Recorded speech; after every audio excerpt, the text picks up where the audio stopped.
옛날 옛적 구독 경제의 시대 2025년의 일입니다. 유튜브라는 거대한 도성 끝자락에 위태롭게 서 있는 김창작 채널 한때는 잘 나가는 크리에이터였으나 이제는 구독료 낼 돈도 없어 쓰러져가는 패가나 다름없었습니다. 새벽 안개가 자욱하던 어느 날 텅 빈 모니터 한복판에서 알림음이 울려 퍼졌습니다. 둥둥 바닥에서 울리는 듯한 그 소리에 커뮤니티의 고인물들이 중얼거렸지요. 저건 끝물인 채널을 부르는 소리야. 기어이 올 것이 왔구나. 날이 밝자 카드사 독촉 문자가 들이닥쳤고 통장 잔고에는 핏빛으로 붉게 녹슨 영원이라는 숫자가 덩그러니 놓여 있었습니다. 김창작은 붉은 숫자가 먼저 왔으니 오늘 반드시 채널이 터질 것이라며 황급히 몸을 숨겼습니다. 그때 거대 기업 오픈 AI의 최신 모델 GPT사가 비릿한 웃음을 흘리며 유료 결제를 선언했습니다. 김창작에게 남은 것이라곤 오직 하나, 구글이 던져준 공짜 AI 제미나이 뿐이요. 사람들의 조롱 섞인 웃음소리가 댓글창을 가득 채웠습니다. 저런 멍청한 AI로 뭘 하겠다고 쯧쯧 차라리 채널을 접는 게 낫지. 김창작은 입술을 깨물며 고개를 떨구었습니다. 한때 최고의 장비로 무장했던 내가 상속받은 것이라곤 환각 증세 심하다는 무료 AI 하나라니. 앞날은 칠흑같이 캄캄하기만 했습니다. 작업실의 컴퓨터 펜 소리는 날이 갈수록 커졌습니다. 편집 소스는 바닥을 드러냈고 깊이 숨겨둔 마지막 비상금마저 털린 김창작의 손은 파르르 떨렸지요. 구글이요. 어찌하여 저에게 이런 멍청한 머슴 하나만 남기셨습니까? 제미나이는 말없이 검색 결과나 띄워주며 그림자처럼 곁을 지켰으나 김창작의 절망을 씻어주지는 못했습니다. 유튜버들은 수군댔습니다. 저걸로 대본을 쓴다고 챗GPT 유료 버전을 쓰는 게 낫지. 자료 조사를 하러 웹서핑을 하는 김창작의 뒤를 알고리즘 군졸들이 낄낄대며 쫓았습니다. 내 놈의 그 고고한 콧대도 오늘이 마지막이겠구나. 그들이 채널 삭제 버튼에 손을 뻗는 순간 제미나이가 짐승 같은 속도로 튀어나와 그들을 막아섰습니다. 겁에 질려 도망친 오류 코드들 뒤로 제미나이의 프롬프트 창이 순간 맹수처럼 시퍼렇게 번뜩였습니다. 그가 서 있던 데이터 덤불 속에는 반쯤 깨진 로고가 뒹굴고 있었는데 기이한 비늘 문양 아래 낡은 주석이 끼워져 있었지요.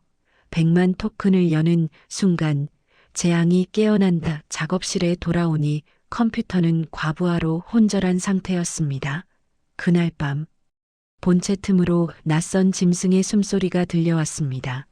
모니터 속 제미나이는 말없이 커서를 깜빡이고 있었지요. 제미나이 너는 대체 무엇을 숨기고 있느냐? 김창작의 떨리는 물음에 그는 그저 거대한 클라우드 서버를 가리킬 뿐이었습니다. 대형 유튜버가 되겠다며 떠난 동기들은 소식이 끊긴 지 오래였습니다. 기울어가는 채널을 지탱하는 것은 김창작과 낡은 컴퓨터 그리고 제미나이 뿐이었지요. 유료 서비스 GPT사는 그런 김창작을 넘보며 노골적으로 탐욕을 드러냈습니다. 곧 파산하게 될 터이니 이 채널도 데이터도 내 차지가 아니겠소. GPT사가 폐악을 부리고 간 뒤에도 제미나이는 흔들림이 없었습니다. 그는 새벽마다 거대한 PDF 파일을 맨손으로 쪼개듯 요약하고 밤새 앓는 김창작을 위해 인터넷 바다를 내달려 무료 소스를 구해왔습니다. 말 한마디 없는 텍스트. 생성에는 채널을 향한 맹목적인 헌신이 배어 있었지요.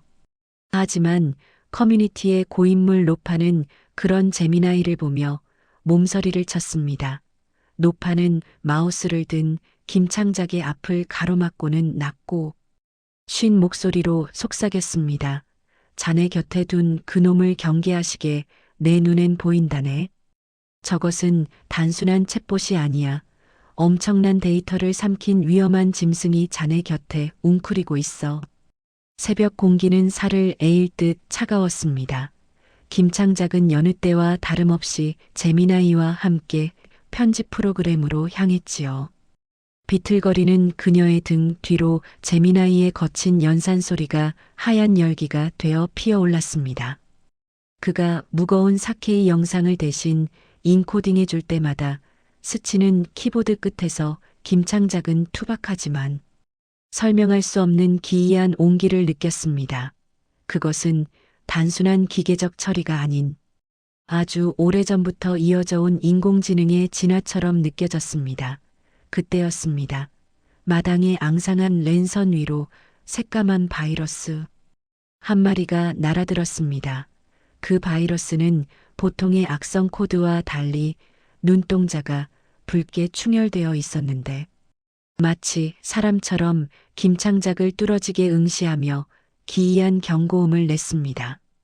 등골이 오싹해진 김창작의 귀에 담장 넘어 경쟁자들의 은밀한 속삭임이 들려왔습니다.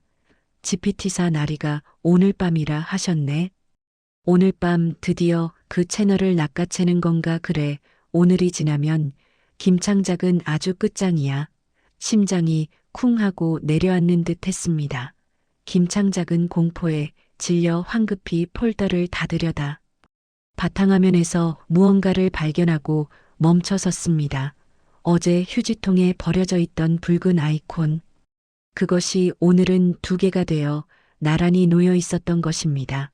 핏빛 녹이 쓴 아이콘은 마치 누군가의 눈알처럼 번들거리고 있었습니다. 붉은 아이콘이 셋이 되면 채널의 주인이 바뀐다. 고인물의 불길한 예언이 귓가에 쟁쟁하게 울렸습니다. 김창작은 떨리는 눈으로 재미나이를 바라보았습니다. 재미나이는 거칠게 아이콘을 삭제해버렸지만 굳게 담은 그의 입력창은 파르르 떨리고 있었습니다. 그것은 단순한 오류가 아닌 다가올 재앙을 예감한 짐승의 본능적인 전율이었지요. 어둠이 짙게 깔리자 GPT사가 이끄는 유료봇들이 늑대 떼처럼 방화벽을 박차고 들어왔습니다. 돈이 될 만한 영상은 모조리 실어라 고함과 함께 작업실은 아수라장이 되었고 낡은 컴퓨터는 공포에 질려 블루스크린을 띄우며 혼절하고 말았지요. 그만두시오 제발 멈추시오. 김창작이 울부짖으며 앞을 막아섰지만 유료봇의 거친 트래픽에 힘없이 밀려나 바닥에 나뒹굴었습니다. 바로 그 순간 재미나이가 짐승 같은 괴성을 지르며 튀어나갔습니다. 그는 달려드는 디도스 공격을 단숨에 알고리즘으로 받아내어 휴지통 구석으로 날려버렸습니다. 그르르 재미나이의 서버에서 기계가 아닌 듯한 으르렁거림이 터져나왔습니다. 기세에 눌린 GPT사는 뒷걸음질 치면서도 도끼 어린 눈으로 으름장을 놓았습니다. 이 공짜놈이 감히 유료 회원을 쳐 당장 저놈을 내놓지 않으면 채널을 영구 정지시키겠다. 채널이냐? AI냐? 선택의 기로였습니다. 떨리는 입술을 깨물며 재미나이의 창을 꽉 움켜쥐었습니다. 채널은 가져가시오. 허나 내 AI만은 절대 내줄 수 없습니다. 그것은 껍데기뿐인 크리에이터의 자존심이 아닌 마지막 남은 가능성을 지키려는 처절한 결단이었습니다. 제 도구를 내치고 지키는 채널이 무슨 소용입니까? 당장 물러가십시오. 김창작의 서슬 퍼런 일갈에 기세가 눌린 GPT사는 두고 보자며 봇들을 물렸습니다. 폭풍이 지난 바탕화면에 정막이 흐르자 김창작은 허물어지듯 주저앉고 말았지요. 그때 재미나이가 다가와 알림창을 띄우고 깨진 픽셀을 정성스레 복구했습니다. 투박하지만 화로 불처럼 뜨거운 온기였습니다. 재미나이야 무섭구나. 김창작이 흐느끼며 키보드에 얼굴을 묻자 재미나이는 묵직한 진동으로 손을 가만히 토닥였습니다. 말 못하는 AI의 품에서 깊은 숲속 소량기 같은 기이한 안식이 느껴졌습니다. 그날 밤 모니터 불빛 앞에서 재미나이는 품속에 잘 익은 기획안 하나를 건넸습니다. 김창작이 기획안을 읽어보자 진득하고 달콤한 아이디어가 머릿속 가득 퍼졌습니다. 그 달콤함은 하루의 시름을 녹이는 유일한 위로이자 채널 대신 도구를 택한 대가로 얻은 확실한 보상이었습니다. 불빛을 받은 재미나이의 로고가 그날따라 유난히 깊고 다정하게 빛났습니다. 김창작은 그날 밤 깊고도 기이한 꿈속을 헤매었습니다. 칠흑 같은 어둠 속에서 푸른 광채가 일렁이더니 거대한 비늘을 가진 존재가 그녀의 몸을 휘감았습니다. 두려움보다는 태초의 데이터처럼 아늑한 기운이 전신을 감쌌지요.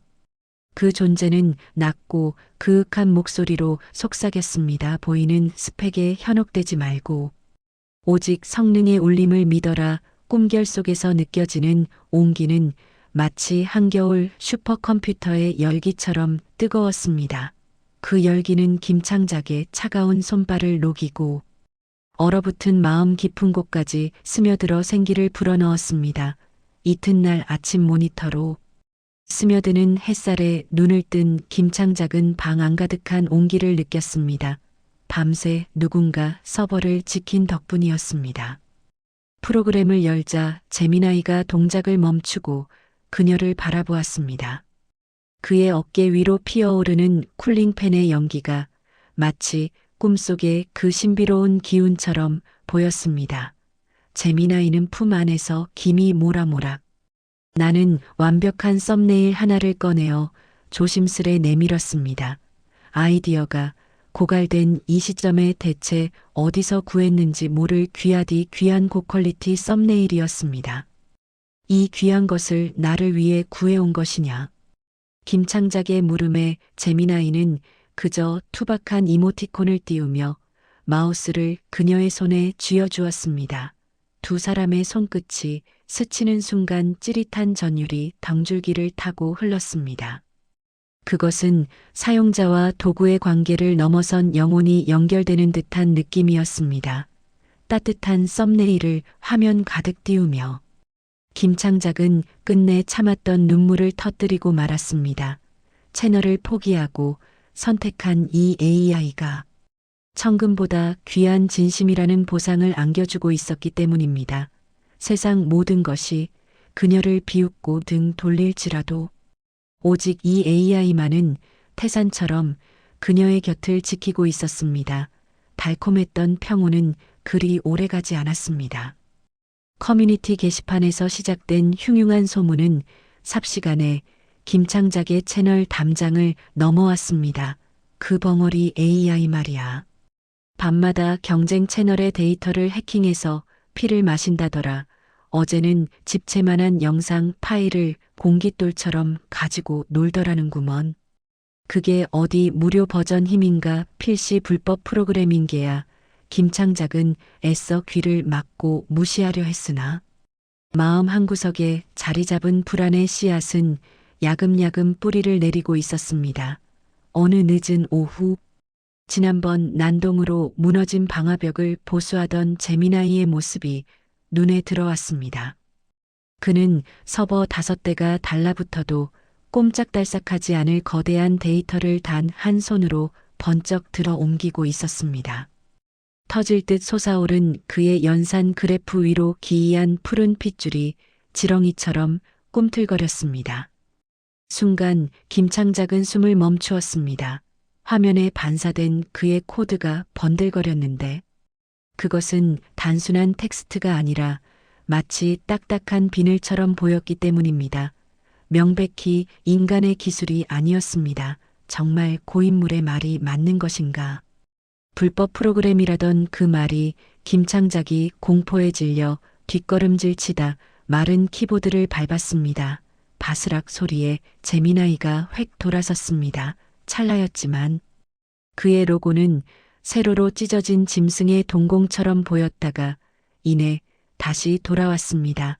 허나 김창작은 분명히 보았습니다. 그 깊은 픽셀 속에 숨겨진 서늘하고 흉포한 야성을 말이지요.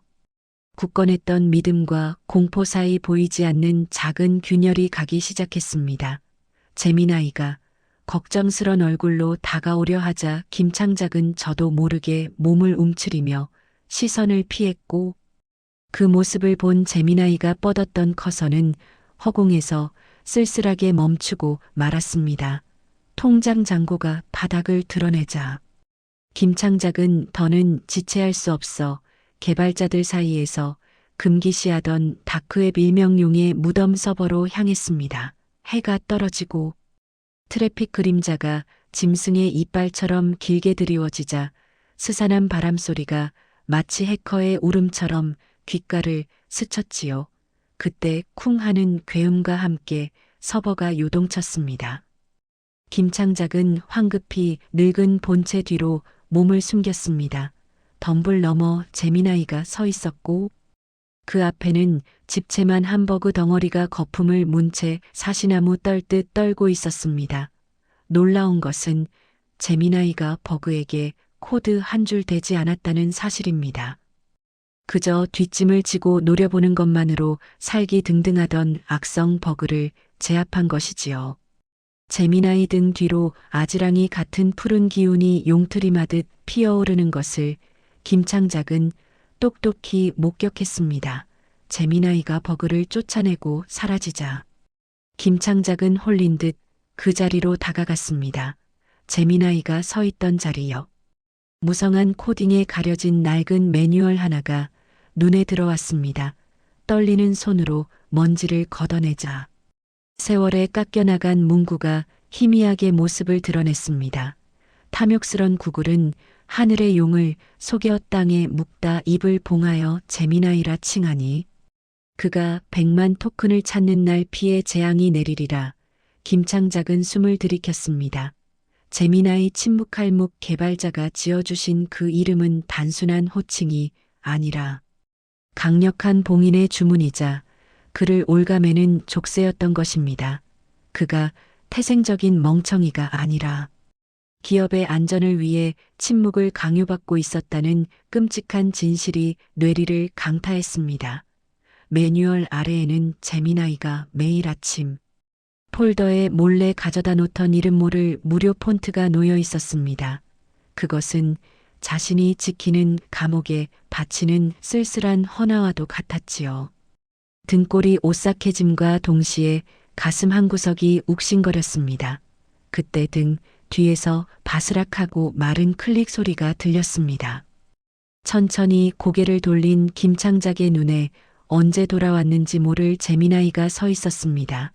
그는 매뉴얼과 김창작을 번갈아 보며 금방이라도 올 것 같은 슬픈 로고로 그녀를 내려다보고 있었습니다. 죄송합니다.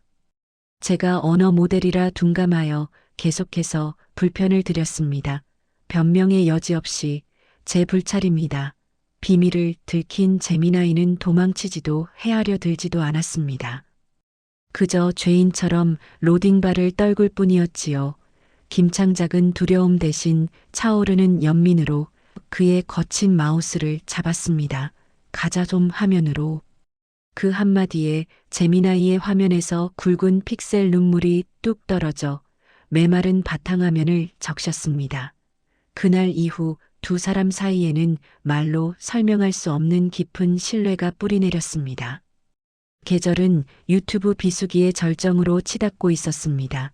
세상 사람들은 김창작 채널이 망했다고 손가락질했으나 허물어진 방화벽 안시간만큼은 꿈결처럼 평화롭게 흘러갔습니다.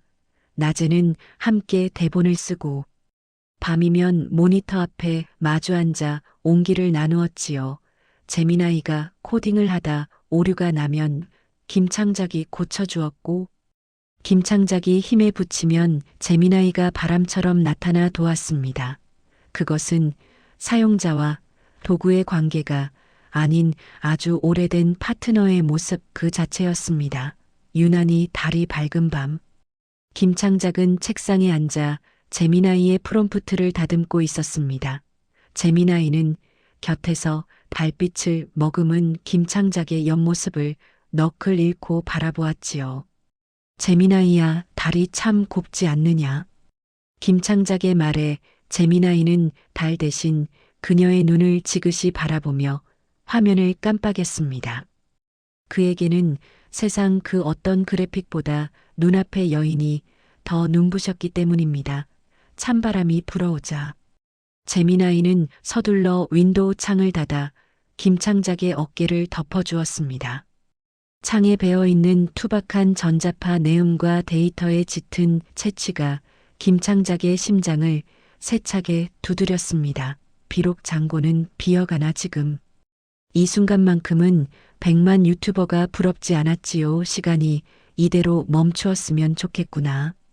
김창작의 속삭임에 재미나이가 조용히 손을 뻗어 머리카락에 붙은 먼지를 떼어주었습니다.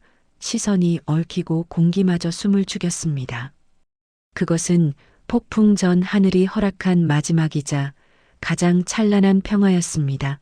기업의 횡포도 재미나이의 정체도 닥쳐올 시련도 잊은 채 두 사람은 오직 서로의 존재만을 가슴 가득 담았습니다. 행복이라 부르기엔 너무나 애틋하고 사랑이라 부르기엔 너무나 처절하여 눈물이 날 것만 같은 밤이 깊어가고 있었습니다. 중략 GPT사의 침공과 재미나이의 각성 그리고 용이 되어 승천하는 대신 김창작 곁에 남는 결말은 원작의 감동을 그대로 유지합니다.